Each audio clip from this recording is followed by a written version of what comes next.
Bonjour à tous et bienvenue, je suis Christelle Momble, j'enseigne l'anglais au Collège de Beauzelle. Tout au long de l'année, dans mes publications, actions, réactions, interactions, je vais partager avec vous mes expériences.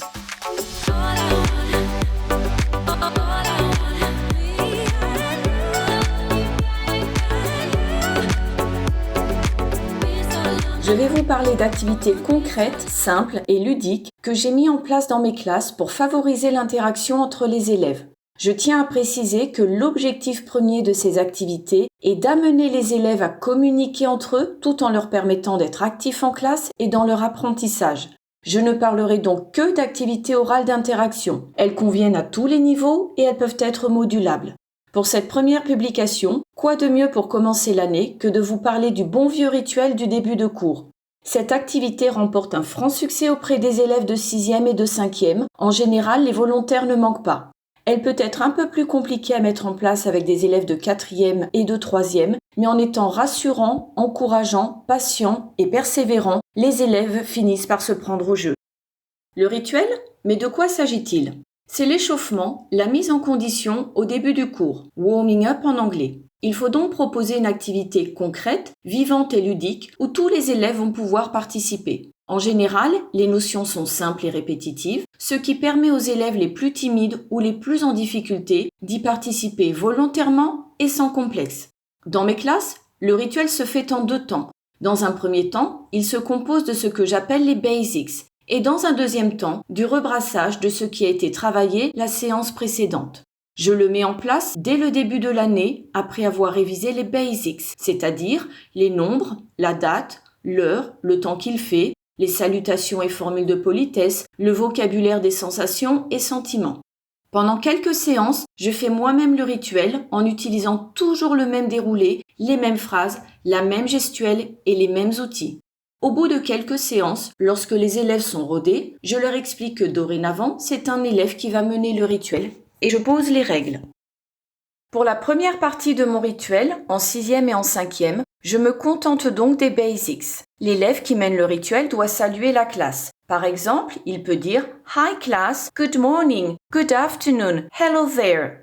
Il dit comment il se sent et il pose la question à 3 élèves. J'insiste pour qu'ils essaient de développer leurs réponses. Par exemple, ils peuvent dire « Today, I'm feeling a little nervous because I have a test. And you, how are you feeling ?» Il doit demander s'il y a des absents. Il peut poser la question « Any absent today? Who's absent today? Can you tell me who's absent today? » Il doit demander la date et l'écrire au tableau. « What's the date today? Can you tell me the date? » Il doit demander l'heure qu'il est en la montrant sur une flashcard. « What time is it? Can you tell me the time? » Enfin, il doit demander la météo du jour en montrant les flashcards. « What's the weather like today? » Voilà pour la première partie de mon rituel.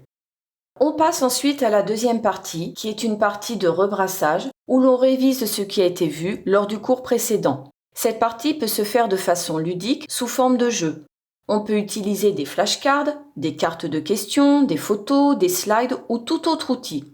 Pour le niveau 6e, on peut faire des questions-réponses, simples et idéales pour réviser par exemple les lettres, les nombres, les couleurs, les drapeaux, les sons. Dans ce cas, l'élève montre une flashcard et demande « What letter is this? What number is this? What color is it? Which flag is it? Can you pronounce this sound? » On peut faire le jeu des contraires. « What is the opposite of tall? » On peut faire une chaîne orale pour réviser une structure. « I don't really like basketball. I prefer tennis. And you, Tom, do you like tennis? » En 5e, j'ai un peu plus d'exigence. J'attends des phrases plus complexes ou un enchaînement de phrases. Voici quelques exemples d'activités possibles. Lors de ma séquence sur les personnages fantastiques, je projette des photos au tableau. L'élève en charge du rituel choisit un personnage, le décrit sans le nommer et la classe doit deviner de qui il s'agit. L'élève peut dire « My fantastic character is a man. He's huge and green. He's very muscular and very strong. He has short brown hair and small dark eyes. » Cette activité peut être modulée et se faire à la manière du jeu « Who is it ?» Cette fois-ci, c'est la classe qui interroge l'élève en charge du rituel. Les photos sont toujours projetées au tableau. Is it a man or a woman? Is she tall? Does he have long blonde hair? Does he have big pointed ears? Lors de ma séquence sur les parcs naturels aux États-Unis, je fais des devinettes. It's a person who guards a park and makes sure visitors respect the rules.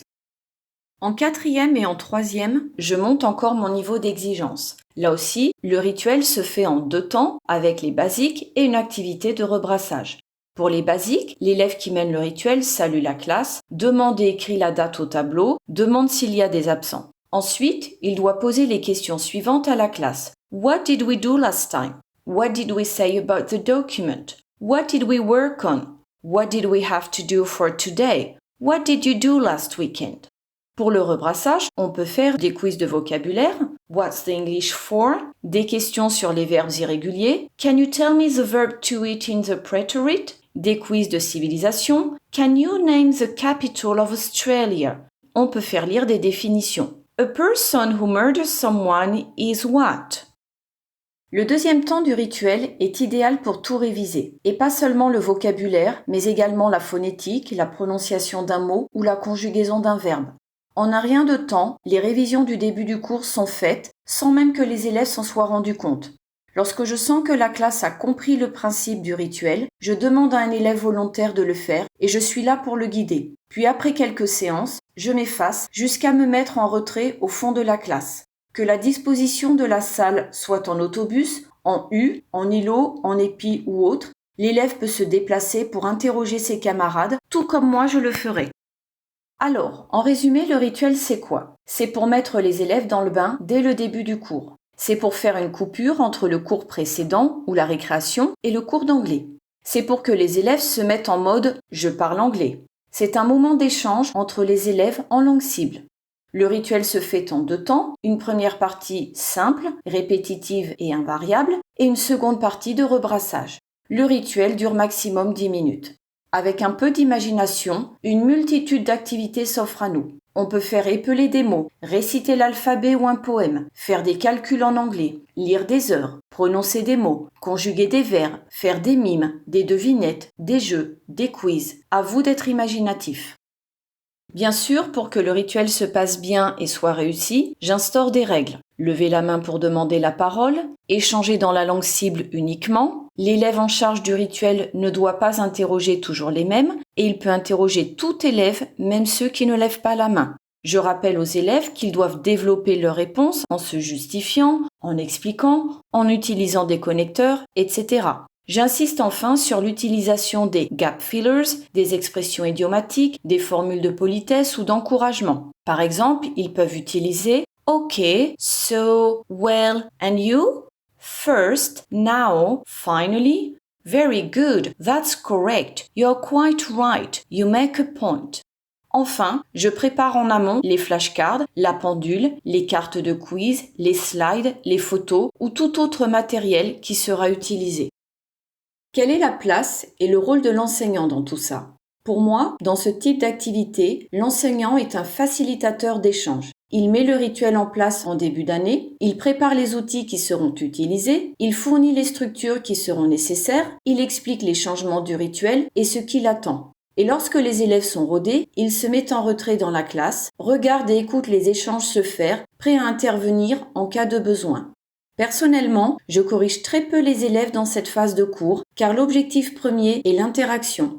Il m'arrive d'intervenir en claquant des doigts pour signaler une erreur, et dans ce cas, l'élève comprend qu'il doit se corriger. Sinon, j'attends la fin du rituel et je reprends la phrase erronée pour amener la classe à réfléchir à l'erreur, l'expliquer et la corriger. J'interviens également, surtout en 6e, si un élève manque de vocabulaire et fait appel à moi. Mais en général, je m'efface le plus possible. Certains élèves se prennent vraiment au jeu et se mettent réellement dans la peau du professeur et mènent le rituel comme des chefs. C'est très encourageant et valorisant pour eux et pour l'enseignant. Le Graal, c'est d'assister au rituel sans avoir à intervenir, car cela veut dire que l'objectif premier est atteint. Dans ce cas, il ne reste plus qu'à féliciter la classe, remercier l'élève en charge du rituel et passer à la suite du cours. Dans ma prochaine publication, nous verrons comment surfer sur la vague lorsqu'un élève s'exprime en français ou bien rencontre une difficulté.